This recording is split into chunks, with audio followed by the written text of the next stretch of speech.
Hi guys, Ron here, and some more turbo training news for you. After riding a couple of kilometers and a couple of days on both the Elite Direto and the Wahoo Kickr 17, in comparison, I am now ready to do a little overview of and comparing the features of both units.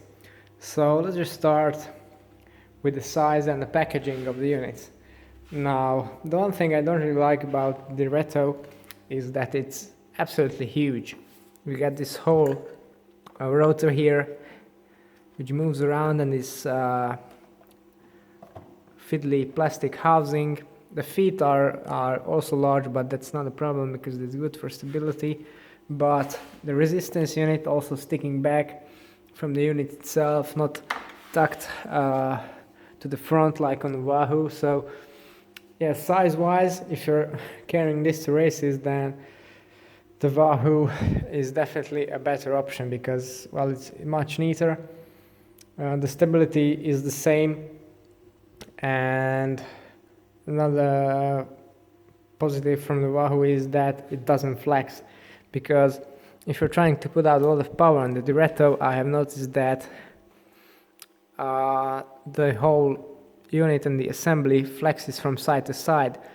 At first I thought it was the bike frame itself, because time trial bikes don't really tend to be too stiff laterally, but after putting it on the Wahoo I realized that it really was the unit, because there's no flex at all with the Wahoo.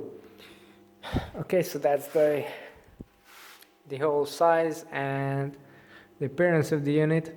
Now the Wahoo also has, of course, at almost double the price, it has more of a premium look, and it doesn't feature basically any plastic parts, which is good in terms of long-term durability, whereas the Direto is, well, it's quite plasticky, but still it's quite a neat design, so not really all that bad. Both have practical carrying handles, and neither of them is extremely heavy, so that's also good when you are taking these for example, to warm up before a time trial or a criterium. Then, if you talk about future proofing, then both of the units are compatible with disc brake bikes with true axles, so that's a good point for both of them. Both have foldable feet to make them easier to store. One niggle with the Elite is that the extension cord is very short, whereas on the Wahoo it's nice and long, so that's just a convenience feature. Then if you look at the axles themselves, as I said, the Elite is a bit flexy, and one problem I found is that the supplied quick release, well, to be honest, it's rubbish, because it doesn't really do anything to hold your bike, and that could potentially damage your dropouts. Maybe it's just my unit that's suffer from this, but I had to replace it with a nice and secure zip skewer. Then cassette wise, well, both of them accept 11, 10, 9-speed cassettes or whatever else if you space it out correctly, but neither of them does accept XD driver cassettes, so that might be a problem if you're running very specific gravel or cyclocross all-road kind of setup from SRAM. And this time on the Wahoo I found one little niggle, that if I put my bike on it, the gears are perfectly set up for the wheel I'm using, and if you put it in the Wahoo the gears skip a little bit, whereas on the Elite, if I put my bike over here, then it doesn't skip at all, even though this is a different model of the cassette I have on my wheel, and the Wahoo has the same model of the cassette that I have on my wheel. So that's maybe a kind of a tolerance issue. Then the Wahoo also has adjustability for different size of bikes, or different wheel sizes, which is very neat. Whereas the Direto doesn't, and I don't think any other high-end direct drive model does. In terms of performance, the Wahoo has more resistance. The Direto has 1400 watts. I'm not quite sure what the Wahoo does, but it's more. Of course it's a higher end unit still. Where it definitely has an upper hand over the Direto is the way it delivers the resistance. So at first it feels a tiny bit more realistic and natural, maybe because of the heavier heavier weight flywheel.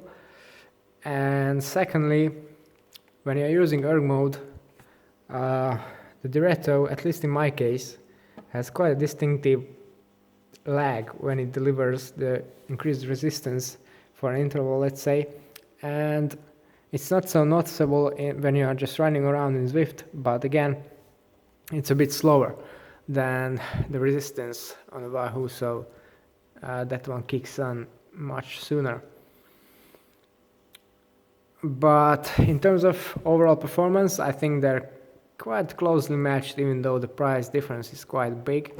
And where the Elite has an upper hand is noise, because I found that the noise it makes is just a hum, whereas the noise of the Wahoo is higher pitched. So maybe even the sound pressure is not too different, but you can definitely hear the Wahoo as a bit more obnoxious or a bit more disturbing if you have some other people around.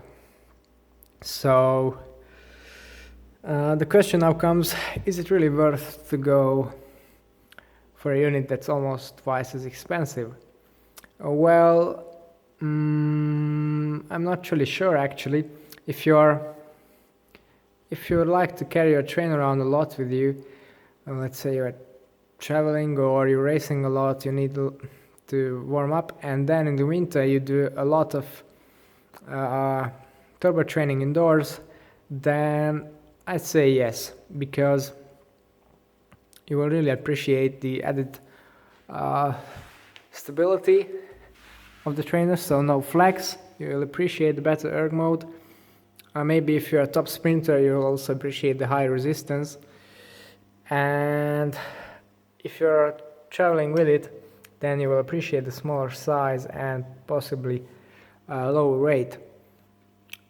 Well, if you look at it from the distance, it's basically half the size of the Direto. So yeah, let me just zoom out a little bit. Yeah, so it also has a much nicer finish, much less plastic. So if you're looking for a high-end unit, then definitely yes. But on the other hand, the Direto is an excellent unit. For me, I would say it's good enough, because I don't do too many time trials. Unfortunately, there are not many in season, so I don't have to carry it around. And I really like to run outside whenever possible, so turbo training is really just an addition to my training, but it's a very welcome and very nice addition, and together with Zwift they make it much more bearable and enjoyable, and possibly more useful as well. So yeah, it depends really what you want. If you want the best of the best, the Wahoo is your choice, but if you want bang for your buck, then the Direto it is.